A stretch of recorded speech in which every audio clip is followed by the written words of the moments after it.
Hi, I'm Shannon Watkins, and I'm here today with Dr. Andrew Taylor, Professor of Political Science in the School of Public and International Affairs at NC State University. He received his PhD from the University of Connecticut and teaches courses in American politics, including Introduction to American Government, the Presidency and Congress, the legislative process, public choice and political institutions, and the classical liberal tradition.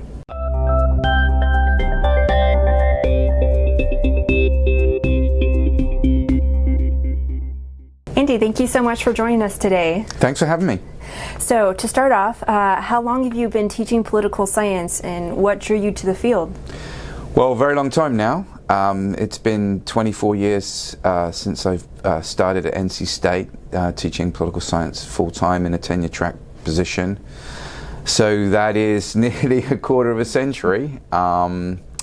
And, you know, when you've been doing it for so long, sometimes you forget exactly why you're doing these things. But I was originally drawn to political science because I was interested, obviously, in the sort of the news, politics generally fascinated me when I was younger.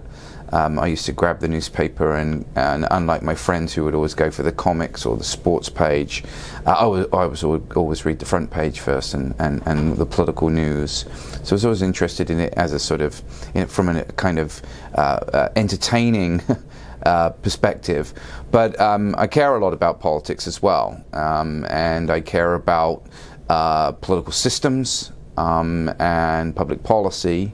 The public policies that are produced by them, and I think particular ones are ones that we should have because they're the ones that provide us with important goods, things like freedom, safety, protection, and prosperity. And so I was drawn to politics and political science in that normative way as well. You might be able to tell, and everybody watching might be able to tell, that I'm not from North Carolina originally, and one of the things that also drew me to the field and of course the United States was my fascination for this country and my admiration for this country as well. I'm originally from the United Kingdom, and so those things sort of came together, and why not study political science, and particularly American politics, which is, as you mentioned in the tease from the courses that I teach, my main focus. And that's how it all came together. Oh, excellent. You recently wrote an article for the Martin Center detailing how political science professors believe that they are free of the biases and harmful behavior they detect in others. But as it turns out, political scientists are susceptible to bias and groupthink just like everyone else. This article was based on some research that you conducted. Could you tell us about it? Yeah, so the Martin Center piece was based upon a general sort of observation that I have, that political scientists attribute all these sort of pathologies to not just Americans, but to human beings generally. You know, that our political system is terrible because, you know, our elites and indeed many of the public are biased. So they have these sort of innate biases that inform and guide their behavior. We don't like others, people who don't look like us, who don't think like us, and we behave terribly as a result of that. That we're all manipulable, that political leaders play us around like we're pawns on a chessboard because we are continually subject to persuasion techniques that many of which seem extremely innocuous, like the framing of particular questions, campaign commercials, and what have you. And that is where political science is today. There are a lot of these theories that are backed up by solid empirical work that come to these kinds of conclusions. But political scientists themselves tend to think they're not subject to these things, that we are a group of sort of wise men and women who are able to filter out all of these prejudices and protect ourselves from all of these external influences and be these, you know, great minds who can shape, free of bias, free of subjectivity, young people. and send them on their way. And to me, that just seems false from an empirical standpoint, but also wrong theoretically. I mean, you can't take theories that you've built about general human behavior and then suspend them when you look at your own field. And so I wrote this paper that is referred to in the Martin Centerpiece for a journal called PS, Political Science and Politics, which is an important journal that the American Political Science Association publishes. And I've been interested broadly in this question. And in that PS piece, we actually just sort of try to come up with some data that would see how the political science field is, whether political scientists themselves think all alike and have similar kinds of views. That would mean that these ideas that they have, presumably, these theories that they have about human behavior, presumably would therefore be clearly applicable to themselves. And so with Lorna Ray Atkinson, who is a political science professor at the University of New Mexico, we did this extremely labor-intensive, because these data don't exist publicly, accounting of party registration of political science professors in 2 states, Florida and North Carolina. I was interested particularly in North Carolina, obviously. I live here, but also North Carolina allows, puts voter registration data and makes it publicly available online. And from culling lists of political scientists and getting information about home addresses, gender, race, etc., we were able to put together in both Florida and North Carolina a pretty thorough database of political scientists and their party registration that we had a significant amount of confidence in that we had matched political scientists up with their party registration, correct party registration. Probably comes as no great surprise to everybody out there that in both Florida and North Carolina, the political scientists were registered heavily as Democrats, somewhere in the range of about 60% to 2/3. The rest of them weren't Republicans. In both Florida and North Carolina, we're talking about somewhere in the range of about 1 in 25%, just a little bit north of that, were Republicans. The remainder were largely unaffiliated, as we call them here, or did not state, or do not state, as they're called in Florida. And so this is part of this argument that,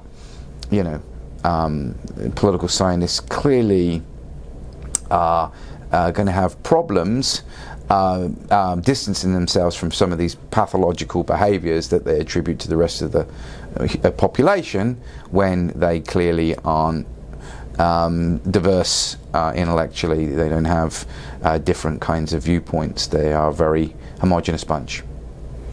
Well, thank you for your research. That definitely helps put things in perspective. You also, at NC State, the Economic, Legal, and Political Foundations of Free Societies program that you co-direct helps to address some of the lopsidedness in social science. What is the program's mission, and what do students learn? Yeah, so part of the mission is to do that, is to sort of bring some greater intellectual diversity to the study of social sciences, specifically political science and economics at NC State. This is a program that I've been running for 15 years. It's supported by the John William Pope Foundation very generously, and has been since 2004. You mentioned I co-direct. I did up to last year. My co-director, Steve Margolis, who's a professor in the Department of Economics, is retired, earning that. He's been at State for a very long time, teaching economics for a very long time, and so now I'm the sole director of the program.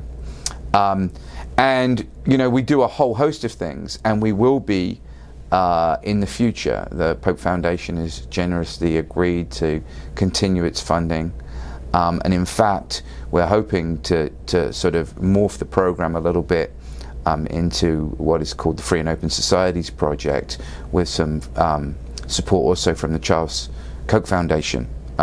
We're hopeful that that's going to work out. It looks like it could well work out. Doing many of the same kinds of things. And you asked, what do we do to try to bring about this greater diversity? Well, there are a variety of different courses that have been offered under the Free Societies program, and will be under the new iteration. There's a couple of seminars that we teach on the conservative tradition in the West. There's a seminar called the Classical Liberal Tradition, both those offered in political science. So is another seminar called Public Choice and Political Institutions. We have a variety of different reading groups and seminars with students that are run using the Liberty Fund principles, where students are exposed to a number of readings and then come together for a day-long seminar, sometimes an afternoon-long seminar, to talk about these readings.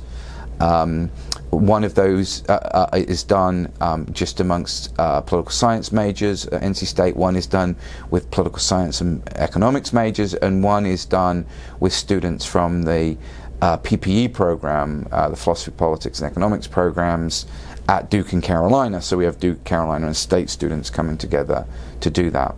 We have a student group, a reading group. They have a series of speakers that come in on a regular basis called SPELL, which is the Society for Politics, Economics, and the Law, which is the faculty director of that is Roy Cordato, and they go continually. They've been going for 15 years. The students invite speakers in. It's a sort of got a real cachet on campus as a sort of a high-level intellectual kind of extracurricular pursuit that students can get involved in. We have a speaker series. We have the sort of crown jewel of the program really has been the John William Pope annual lecture.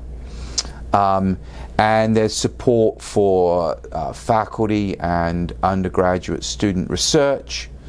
So it's a sort of broad array of things that we do. Next year, I'm hoping to do a day-long conference on free speech on campus at NC State with NC State students as part of the new iteration of the grant, which will be something new and fun as well. So, yeah, it's been a tremendous thing, and we've done a lot in 15 years, as you can imagine. A lot of students have come through the program, and I think we have had some real positive impacts on their lives. Well, I was just about to ask, how have students responded? Well, we have a lot of students in SPELL who come to the events, who take the courses, who do the seminars, and they stay in touch. And many go out and do some really interesting things. Go to law school, get themselves involved in public policy, go to graduate school.